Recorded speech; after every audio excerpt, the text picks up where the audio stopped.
तो आप लोगों की निगाहें स्क्रीन में बनी होनी चाहिए दोस्तों। आप लोगों का अगर फोन कहीं पे रखा होगा तो आप सभी अपने अपने आंखों को स्क्रीन पे लगाइए और ध्यानपूर्वक इस ट्रेनिंग सेशन को अटेंड कीजिए। पहला, नौकरी। तो दोस्तों नौकरी कहते किसको है?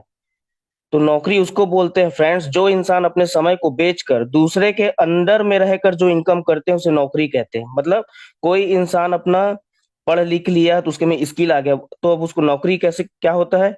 वो इंसान अपना समय बेचेगा और स्किल बेचेगा।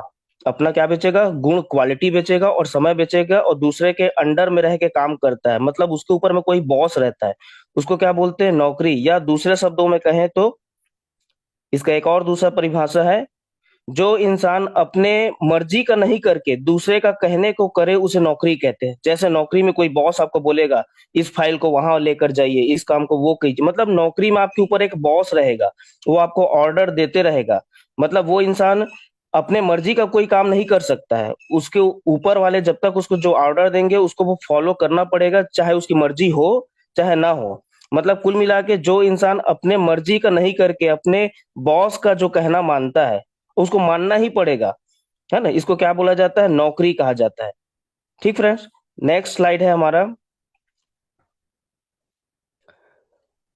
नौकरी दोस्तों मैं ये बताना चाहता हूँ, नौकरी जो है इंडिया में आया कैसे?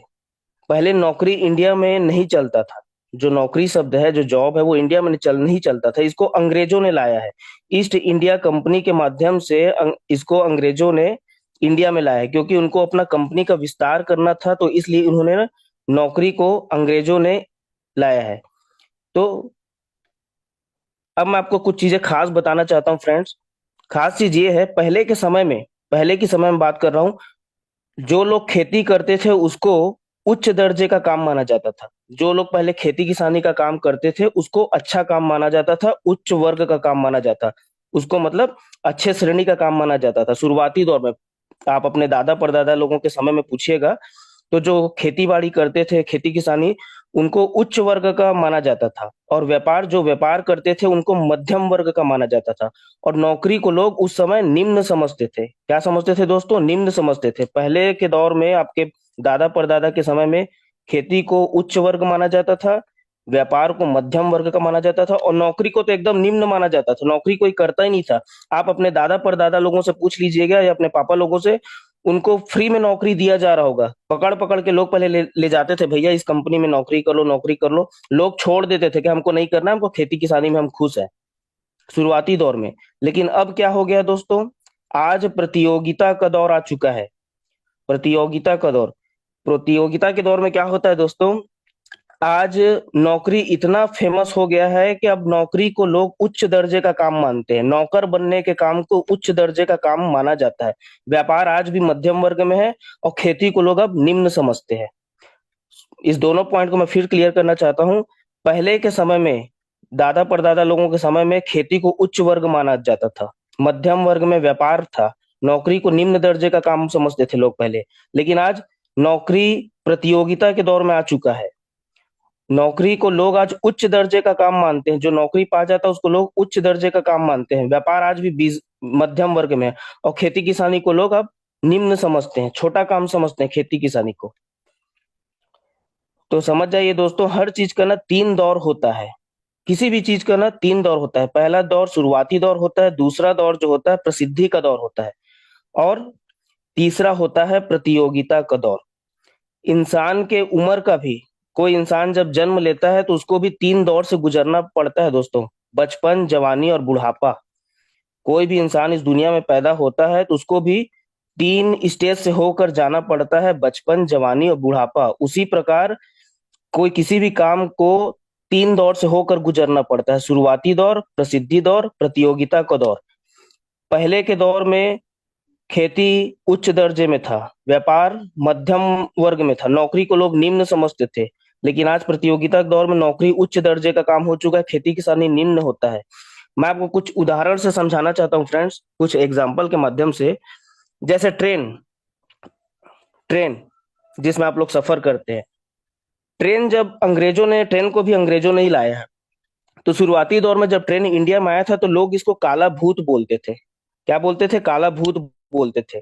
लोग उसमें चढ़ते नहीं थे, लोग डर जाते थे, भैया इसमें मत चढ़ो आप लोग, ये कहीं आपको लेकर छोड़ देगा, मार देगा, तो लोग डरते थे ट्रेन में, कोई नहीं जाता था। मैं किसकी बात कर रहा हूँ? शुरुआती दौर की बात।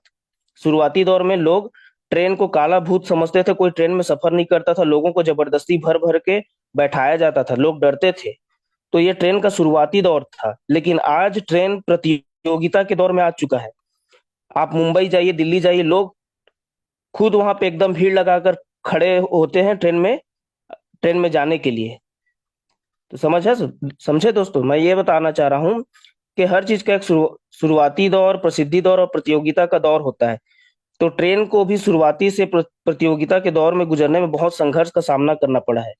शुरुआत में भी ट्रेन में कोई नहीं जाता था, लेकिन आज के समय में देखिए आप लोग, ट्रेन में लोग ठूस ठूस कर जाते हैं, भर भर कर लोग जाते हैं, है ना। उसी प्रकार दूसरा एक एग्जांपल लेना चाहता हूँ गैस सिलेंडर का, जिसमें आप लोग घर में खाना बनाते हैं, इंडेन का गैस, एचपी का गैस, जो भी गैस आता होगा, गैस सिलेंडर। तो उसको लोग पहले, जब वो इंडिया में शुरुआत में आया था गैस सिलेंडर, तो उसको लोग बोलते थे बम का गोला। गोला बोला जाता था गैस सिलेंडर को, बम का गोला। कोई भी इंसान क्या अपने घर में गैस सिलेंडर को रखता नहीं था। लोग क्या बोलते थे, भैया इसको नहीं रखते हैं, नहीं तो हमारा घर ब्लास्ट हो जाएगा, हम सभी मर जाएंगे। शुरुआती दौर में कोई भी गैस सिलेंडर को नहीं रखता था अपने घर में। सो लोग डरते थे, बम का गोला है, ब्लास्ट हो जाएगा तो हम सब मर जाएंगे। लेकिन धीरे धीरे वो शुरुआती से प्रसिद्धि दौर में पहुंचा गैस सिलेंडर, फिर आज वो प्रतियोगिता के दौर। आज घर घर देखिए, आप सभी के घर में आपको गैस सिलेंडर मिलेगा। आज कोई डरता है क्या? कोई नहीं डरता है। उसी प्रकार कंप्यूटर का ले लीजिए। कंप्यूटर भी जब शुरुआत में आया था तो लोग कंप्यूटर को एक्सेप्ट नहीं कर रहे थे।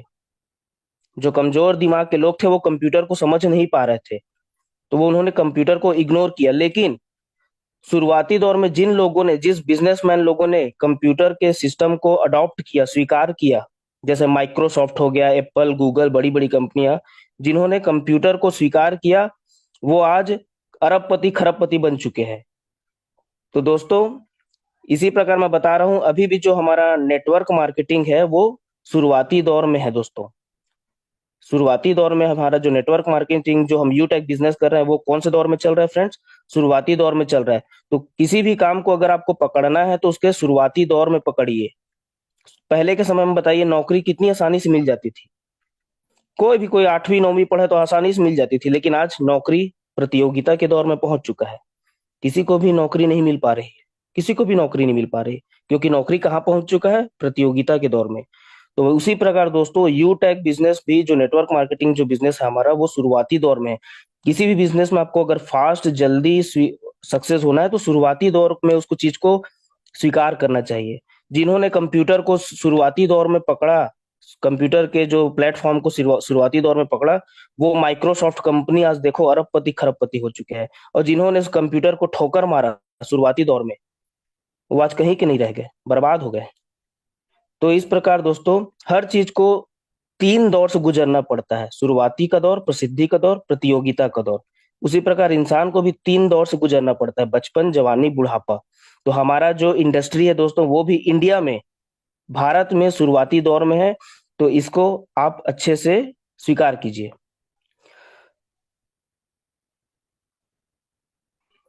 तो दोस्तों, मैं एक और टॉपिक पे बात करना चाहता हूँ। इंडिया में फ्रेंड्स एक ही कैटेगरी में पढ़ाई होता है। हमारे भारत में लोगों को केवल एक ही कैटेगरी में पढ़ाई करना सिखाया जाता है, और विदेशों में 2 कैटेगरी में पढ़ाई करना सिखाया जाता है। तो इंडिया में क्या सिखाया जाता है? इंडिया में केवल नौकर बनना सिखाया जाता है, कि भैया पढ़ो लिखो और नौकरी करो, भैया पढ़ो लिखो और नौकरी करो। कोई भी घर, किसी भी घर में आप जाकर देख लीजिए, कोई भी घर का जो उनके माता पिता अपने बच्चे को बिजनेसमैन बनने के बारे में कोई नहीं सलाह नहीं देता।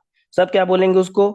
पढ़ो लिखो नौकरी करो, पढ़ो लिखो नौकरी करो। बचपन से कोई इंसान, जब बच्चा पैदा होता है तो 25 साल तक उसके घर में इतना नौकरी करो नौकरी करो नौकरी करो डालते हैं कि उसका दिमाग का जो सिस्टम है हैंग हो जाता है, कि वो नौकरी के अलावा कोई दूसरा चीज सोच ही नहीं पाता है। और उसको कोई नया चीज बताओगे तो उसका दिमाग उसको एक्सेप्ट नहीं करता है। इसको क्या बोलते हैं? बिलीफ सिस्टम बोला जाता है। क्या बोला जाता है? Belief system.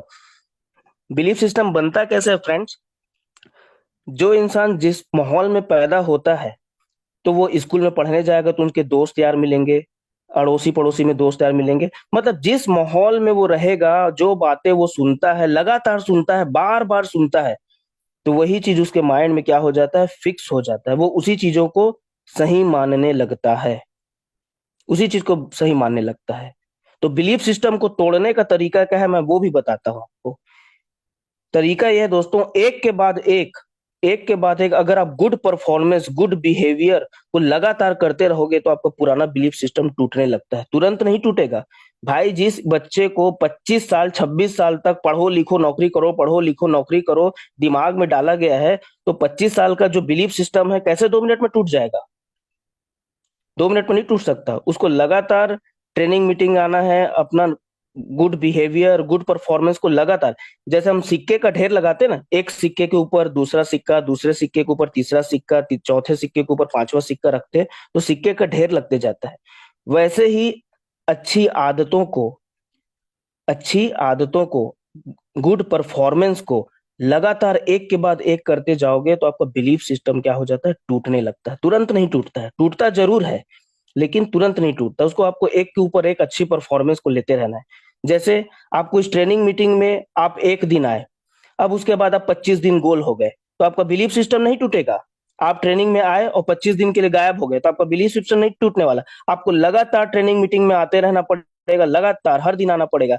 तभी आपका बिलीफ सिस्टम, जो पुरानी मान्यता है, जो आपके परिवार वाले, आपके खानदान वाले ने सिखाया है, पढ़ा पढ़ो लिखो नौकरी करो, ये बिलीफ सिस्टम आपके माइंड से हट जाएगा। तो इंडिया में केवल एक ही कैटेगरी में सिखाया जाता है, नौकरी करो। और क्यों सिखाया जाता है मैं वो भी बताता हूँ। क्योंकि भारत को अंग्रेजों ने गुलाम बना के रखा था। भारत को, इंडिया को अंग्रेजों ने क्या बना के रखा था, गुलाम। तो अंग्रेज कभी नहीं चाहते थे कि भारत के लोग मालिक बने। उनके डीएनए में, उनके माइंड में, उनके रग रग में नौकरी ही घुसना चाहिए। उनका माइंड सेट को उन्होंने इतना वीक कर दिया, ऐसा एजुकेशन सिस्टम बना दिया कि इंडिया के लोग कभी ये सोच ही ना पाए कि भाई आप मालिक बन सकते हो। इसमें हमारी गलती नहीं है, ये एक साजिश थी जो अंग्रेजों के द्वारा की गई थी। वो भारत के लोगों को मालिक बनते हुए नहीं देखना चाहते थे, वो भारत के लोगों को गुलाम बनाना चाहते थे, नौकर बनाना चाहते थे। इसीलिए उन्होंने एक ऐसा शिक्षा पद्धति, ऐसा एजुकेशन प्रणाली लगाया कि हर घर में लोग अपने बच्चों को कहने लग गए कि बेटा पढ़ो लिखो नौकरी करो, पढ़ो लिखो नौकरी करो। उनके माइंड में ये शब्द कभी डाला ही नहीं, कभी नहीं डाला गया कि आप मालिक बन सकते हो। तो ये अंग्रेजों के द्वारा किया गया था, क्योंकि अंग्रेज भारत के लोगों को क्या बनाना चाहते थे, नौकर बनाना चाहते थे। ठीक। अब नेक्स्ट, विदेश में क्या होता है? विदेश में नौकरी के साथ साथ आपको बिजनेस का भी शिक्षा दिया जाता है। इंडिया में केवल नौकरी करने का सिखाया जाता है। क्यों सिखाया जाता है? क्योंकि अंग्रेजों की ये साजिश थी कि भारत के लोग क्या बने, जिंदगी भर नौकर बने। मालिक बनने का मेंटालिटी ही, मानसिकता ही इनके दिमाग में ना उपजे, ये अंग्रेजों की साजिश थी। ठीक। और विदेशों में नौकरी करना भी सिखाया जाता है, जॉब करना भी सिखाया जाता है, प्लस साथ में बिजनेस और व्यापार दोनों पैटर्न पे काम सिखाया जाता है। नेक्स्ट स्लाइड पे चलते हैं दोस्तों। अब मैं आपको बताता हूँ, आज के डेट में किसी को अगर नौकरी पाना है तो उसके पास तीन तीन चीजें जरूरी नहीं, मजबूरी हो गई है। अगर किसी को नौकरी करना है तो उसको तीन चीजें जरूरी नहीं, मजबूरी है। पहला, उसके पास एजुकेशन होना चाहिए, अच्छी क्वालिफिकेशन हो चाहिए, बीए, बीटेक, एमटेक, पीएचडी, इस लेवल की पढ़ाई होनी चाहिए। दूसरा, उसके पास रिलेशन होना चाहिए। किससे रिलेशन? मंत्रियों से, विधायक से, सांसद से। उसके अच्छे संबंध होने चाहिए उसके परिवार का। पहला क्या होना चाहिए? एक तो अच्छा पढ़ा लिखा हो, बीटेक, बी, एमटेक, ये सब होना चाहिए। दूसरा, मंत्री विधायक लोगों से, सांसद लोगों से पहचान होना चाहिए। और तीसरा, डोनेशन, रिश्वत देने के लिए पैसा होना चाहिए। अगर इन तीनों चीजों में से अगर आज के डेट में अगर कोई एक भी चीज नहीं है, नौकरी पाने के लिए तीन चीजें की आज की जरूरी नहीं, मजबूरी बन चुका है। पहला, उसके पास एजुकेशन होना चाहिए, अच्छा पढ़ा लिखा होना चाहिए। दूसरा, मंत्रियों से, विधायक, सांसद लोगों से पहचान होना चाहिए। तीसरा, रिश्वत देने के लिए उसके पास पैसे होने चाहिए। अगर इन तीनों में से अगर कोई एक चीज भी नहीं है तो उसको आज के डेट में नौकरी नहीं मिल पाएगा। ये सिंपल फंडा है। तो नेक्स्ट स्लाइड पे चलते हैं फ्रेंड्स। स्वरोजगार, व्हाट इज स्वरोजगार, what is self employment? Self employment किसे बोलते हैं? जो व्यक्ति खुद का पूंजी लगाकर उसमें समय देकर जो इनकम करते हैं उसे स्वरोजगार कहते हैं। जैसे डॉक्टर, दूसरा वकील, तीसरा दुकानदार। स्वरोजगार मतलब कोई आदमी अपना पैसा खर्च किया, पूंजी लगाया और उसमें देकर, उसमें समय देकर जो इनकम करते हैं उसको स्वरोजगार कहते हैं। जैसे डॉक्टर ने अपना पैसा लगाया और एक क्लिनिक खोला, प्राइवेट क्लिनिक खोला, और उसमें अपना वो बैठ के कमाई कर रहा है, तो ये क्या हो गया? स्वरोजगार। दूसरा वकील, वकील भी अपने ऑफिस में बैठता है, तो ये भी क्या हो गया? स्वरोजगार। कोई आदमी किराना का दुकान, जनरल स्टोर खोल के बैठा है, तो ये क्या हो गया? स्वरोजगार।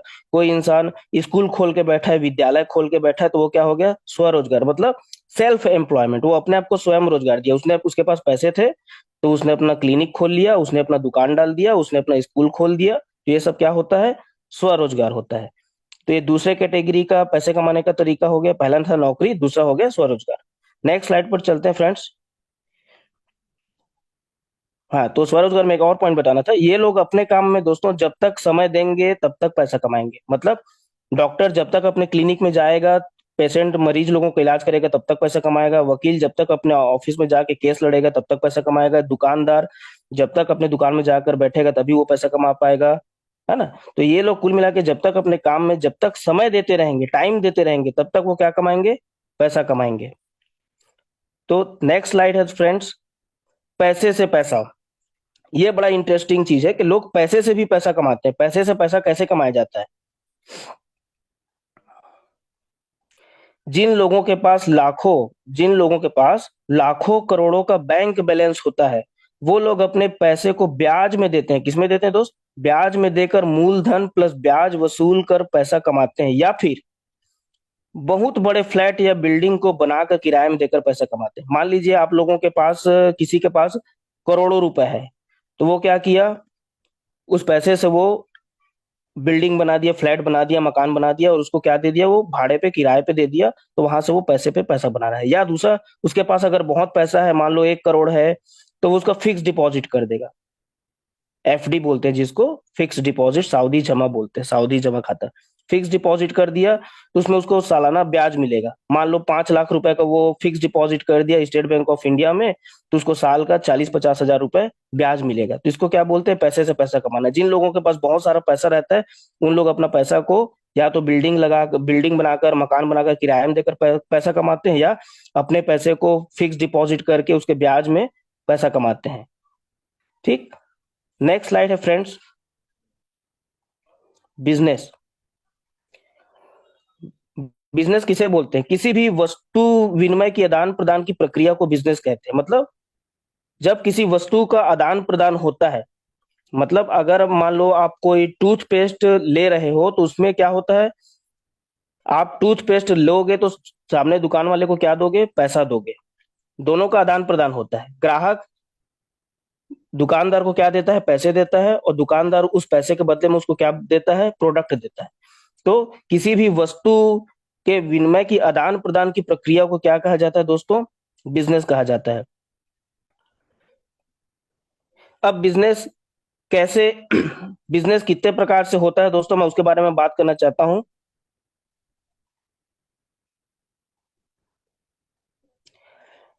बिजनेस करने के लिए दोस्तों, पहला है फैक्ट्री लगाकर आप बिजनेस कर सकते हैं। जिसके पास बहुत सारा पैसा, वो फैक्ट्री लगाकर बिजनेस कर सकता है। दूसरा, नाम बेचकर आप अपना बिजनेस कर सकते हो। तीसरा, डायरेक्ट मार्केटिंग या नेटवर्क मार्केटिंग या एमएलएम बोलते हैं, उसके माध्यम से आप अपना बिजनेस कर सकते हो। तो फैक्ट्री मतलब दोस्तों क्या है? जिनके पास लाखों करोड़ रुपए होते हैं, जिनके पास लाखों करोड़ रुपए पैसे हैं, वो लोग फैक्ट्री लगाकर या कंपनी खोलकर अपना बिजनेस करते हैं। ये पहला कैटेगरी हो गया। अब दूसरा, नाम बेचकर। लोग अपना नाम बेचकर भी पैसे कमाते हैं। कौन नाम बेचकर पैसे कमाते हैं?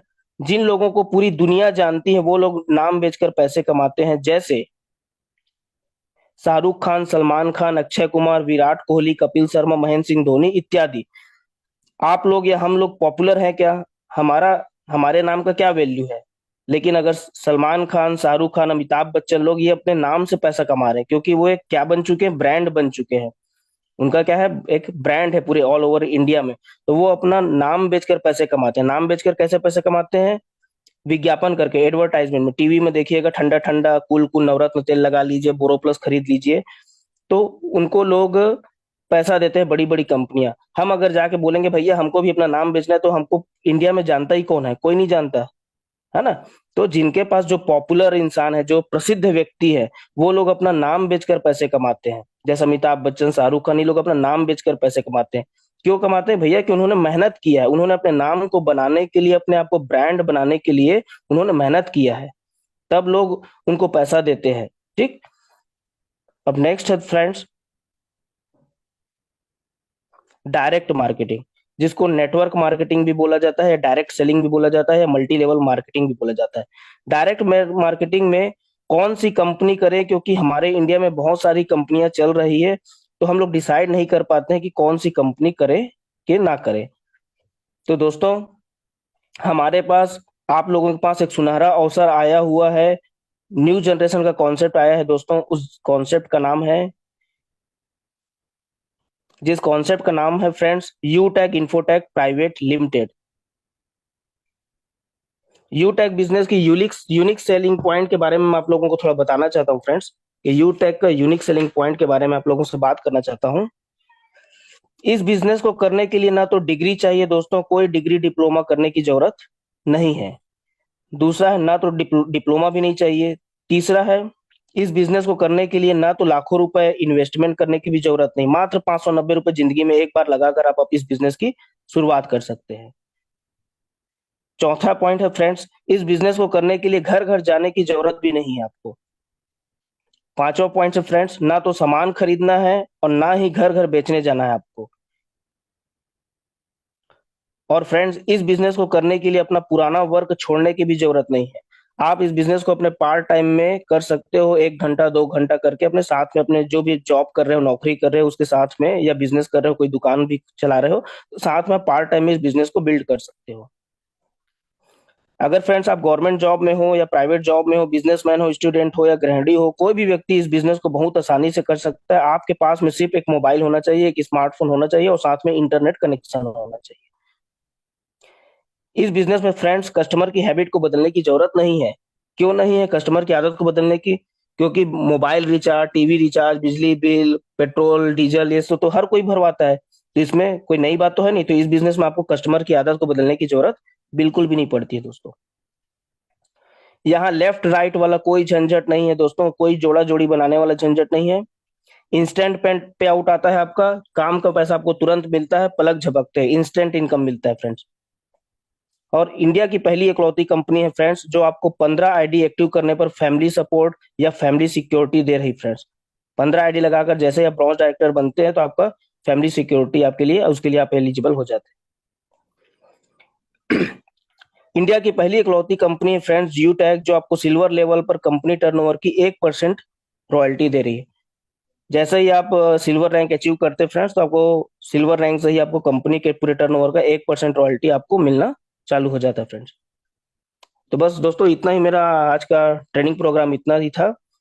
तो थैंक यू सो मच।